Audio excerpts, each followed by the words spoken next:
Hello students, let's see this question. The question says electromagnetic radiation with maximum wavelength is ultraviolet, radio waves, x-rays या फिर infrared. ठीक है. अब हमारे पास क्या होता है, एक इलेक्ट्रोमैग्नेटिक स्पेक्ट्रम होता है जिसके अंदर जो रेडिएशंस होती हैं, ठीक है, उन रेडिएशंस को हमने इंक्रीजिंग वेवलेंथ में या फिर डिक्रीजिंग फ्रिक्वेंसी में या डिक्रीजिंग एनर्जी में प्लेस कर सकते हैं. ठीक है. सो उसी को हम कहते हैं इलेक्ट्रोमैग्नेटिक स्पेक्ट्रम. तो इस इलेक्ट्रोमैग्नेटिक स्पेक्ट्रम की जो शुरुआत है, अगर मैं एनर्जी के बेसिस पे करूं कि एनर्जी क्या हो रही है, डिक्रीज हो रही है, एनर्जी डिक्रीजेस. ठीक है. अगर एनर्जी डिक्रीज होगी तो फ्रीक्वेंसी भी डिक्रीज होगी और वेवलेंथ क्या होगी, इंक्रीज होगी. क्यों? क्योंकि there is a relationship energy is equals to H nu. ठीक है. सो अगर एनर्जी और फ्रीक्वेंसी का डायरेक्टली प्रोपोर्शनल का रिलेशनशिप है एंड इसको हम और क्या लिख सकते हैं, energy is equals to H C upon lambda. Energy और वेवलेंथ का इनवर्सली प्रोपोर्शनल का रिलेशनशिप है.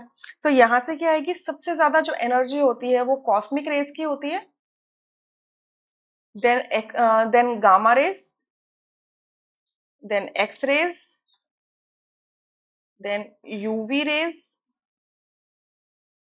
उसके बाद विजिबल रीजन आता है, then infrared IR, then microwave MW, and then radio wave. Radio frequencies या रेडियो वेव्स कहता है, कहा जाता है इसको रेडियो वेव्स. ठीक है. सो डाउन अगर हम इस सीरीज में जाएंगे कॉस्मिक से रेडियो वेव की तरफ, तो एनर्जी डिक्रीज होगी, आपकी फ्रीक्वेंसी डिक्रीज होगी, बट वेवलेंथ इंक्रीज होगी. तो हमसे पूछ रहे हैं इलेक्ट्रोमैग्नेटिक रेडिएशन बतानी है जिसकी मैक्सिमम वेवलेंथ हो. सो देखो, अगर मैं इन सबको प्लेस करूं तो सबसे पहले एक्सरे आ जाएगा, मतलब पहले आपका सी वाला आएगा सबसे, जब वेवलेंथ के बेसिस पे करना है ना, तो सबसे छोटी वेवलेंथ आपकी सी की होगी.